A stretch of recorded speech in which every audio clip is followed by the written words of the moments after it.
सबर का नक्शा। एक जमाने में फिन नाम का एक शहजादा था जो हर चीज अभी और उसी वक्त चाहता था। वो नाश्ता उस वक्त मांगता जब बावर्ची ने अभी आग भी न जलाई हो। वो घोड़ा उस वक्त तैयार मांगता जब वो खुद अभी जूते भी न पहन चुका हो। वो जवाब उस वक्त चाहता जब सवाल अभी खत्म भी ना हुआ हो। महल के खादिम उसके कदमों की आहट सुनते ही तेज चलने लगते, क्योंकि शहजादा फिन हमेशा हमेशा जल्दी में होता था। अपनी 16वीं सालगिरह की सुबह बादशाह ने फिन को दरबारे आम में बुलाया और उसके सामने गहरे नीले रेशम की डोरी से बंधा एक तूमार रख दिया। ये तुम्हारी मुहिम है, बादशाह ने कहा। हमारे खानदान के हर शहजादे ने ये मुहिम सर की है। तुम्हें ऑल्डन मेयर का सूरज पत्थर ढूंढकर सल्तनत में वापस लाना है। फिन ने झपट कर तूमार उठाया।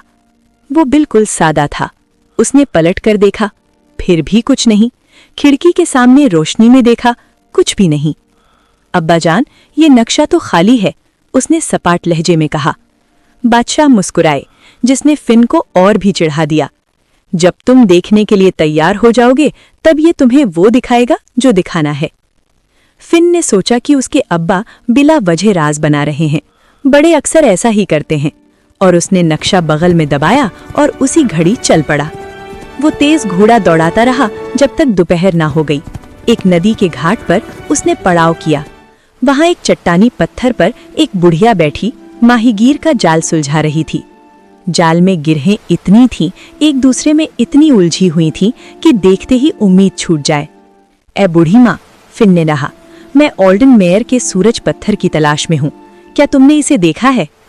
देखा है, उसने बगैर नजर उठाए कहा। ये जाल सुलझाने में मेरी मदद करो, मैं तुम्हें बताऊंगी कौन सी राह लेनी है। फिन ने जाल को देखा। 1 घंटा लगेगा, शायद ज्यादा भी। उसने बेसब्री से उफुक की तरफ नजर डाली। क्या तुम बस बता नहीं सकती? मेरे पास वक्त नहीं है। मेरे पास भी नहीं है, उसने खुशमिजाजी से कहा और काम में लगी रही। फिन ने एक लंबी सांस ली, घोड़े से उतरा और जाल के पास घुटने टेक दिए। उसने करीब की गिरह पकड़ी और खींचा। आहिस्ता, बुढ़िया ने कहा। उसने और जोर से खींचा, गिरह और कस गई। आहिस्ता, उसने फिर कहा। फिन ने दांत पीसे और अपनी उंगलियां धीमी करने पर मजबूर किया। वो धागे के पीछे पीछे चलने लगा, उससे लड़ने के बजाय। ये बहुत तकलीफदेह था, लेकिन फिर आहिस्ता आहिस्ता कुछ अजीब हुआ।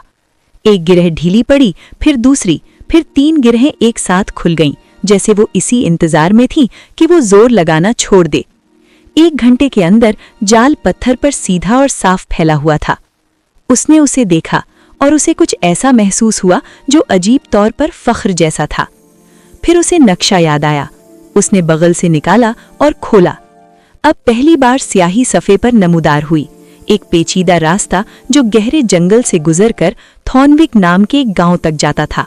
नीचे बारीक लिखाई में लिखा था, थॉर्नविक में नानबाई के पास जाओ, रोटी को जल्दी में मत पकाओ। बुढ़िया जा चुकी थी। फिन ने उस जगह को घूरा जहां वो बैठी थी और उसे अंदर से एहसास हुआ कि वो कभी कोई आम बुढ़िया थी ही नहीं। थॉर्नविक की नानबाई एक गोल चेहरे वाली जवान औरत थी जिसका नाम सीसा था और ठोड़ी पर आटा लगा हुआ था। वो काली रोटी तैयार कर रही थी और उसे किसी की जरूरत थी जो उसके जाने के दौरान तन्नूर की देखभाल करे। 1 घंटा, उसने कहा। 1 घंटे में रोटी तैयार हो जाएगी, चाहे कितनी ही अच्छी खुशबू आए, तन्नूर मत खोलना। फिन बैठ गया।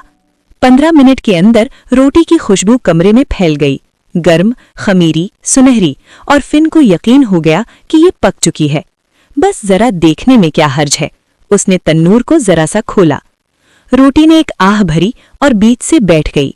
जब सीसा वापस आई, उसने जबान चटकाई, बैठी हुई रोटी का घना अंदरूनी हिस्सा काटकर फिन को दिया और दोबारा बैठने पर मजबूर किया जब तक वो दूसरी रोटी पकाए। रोटी की बात यह है कि इसका फूलना महज सजावट नहीं है, ये जरूरी है। जल्दी करने से ये जल्दी नहीं पकती, बस जो होना चाहिए था उससे कम हो जाती है। फिन ने चुपचाप अपनी बैठी हुई रोटी खाई। इसका जायका किसी सबक जैसा था। जब दूसरी रोटी बाहर आई, सुनहरी, ऊंची, बेऐब, सीसा ने मुस्कुराते हुए गर्म टुकड़ा उसे दिया। फिन को मान लेना पड़ा कि ये सबसे लजीज चीज थी जो उसने कभी चखी थी। इंतजार किसी न किसी तरह जायके में उतर आया था। उसने नक्शा देखा। नई स्याही नमूदार हुई जो थॉर्नविक से मशरिक के पहाड़ी सिलसिले की तरफ जाती थी। नीचे बारीक लिखाई में लिखा था, पत्थर तराशने वाले की गार खोजो, पहाड़ की सुनो, वक्त आने से पहले जर्ब मत लगाओ। पत्थर तराशने वाला तूफानी बादलों के रंग के एक पहाड़ पर आधे रास्ते में रहता था। वो एक छोटा सा आदमी था जिसके हाथ बहुत बड़े थे और वो एक बड़ी सुरमई चट्टान के सामने छेनी उठाए खड़ा था। उसने जर्ब नहीं लगाई। वो खड़ा रहा और खड़ा रहा।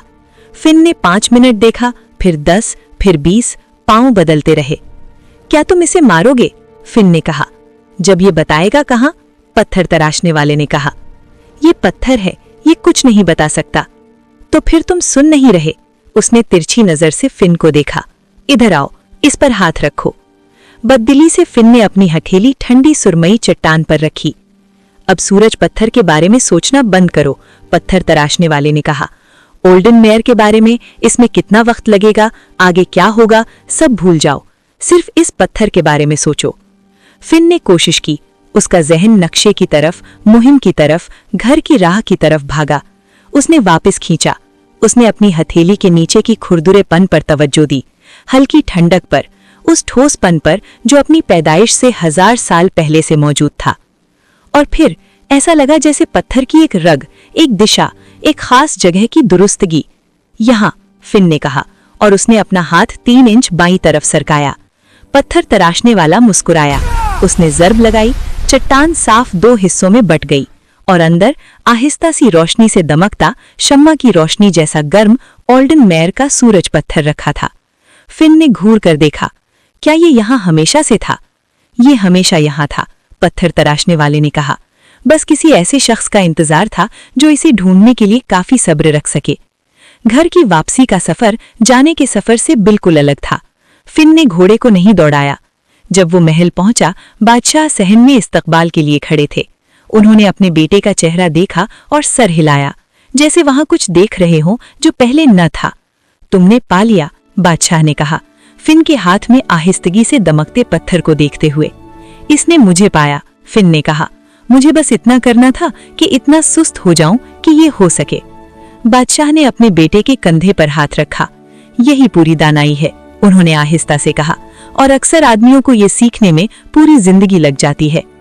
फिन ने आखिरी बार नक्शा लपेटा। अब उसका कोना कोना रास्तों, जंगलों, नदियों और पहाड़ों से भरा हुआ था। वो सारे रास्ते जो उसने तय किए थे, पूरी तरह खिंची हुई, पूरी तरह कमाई हुई। और उस दिन के बाद से जब शहजादा फिन किसी चीज की ख्वाहिश करता तो उसने ये पूछना सीख लिया कि मैं ये कितनी जल्दी हासिल कर सकता हूँ, के बजाय ये मुझसे क्या मांगती है। और उसे मिलने वाले जवाब हमेशा ज्यादा भरपूर, ज्यादा सच्चे और ज्यादा पायदार होते थे बनिस्बत उस चीज के जो वो जल्दबाजी में कभी छीन सकता था।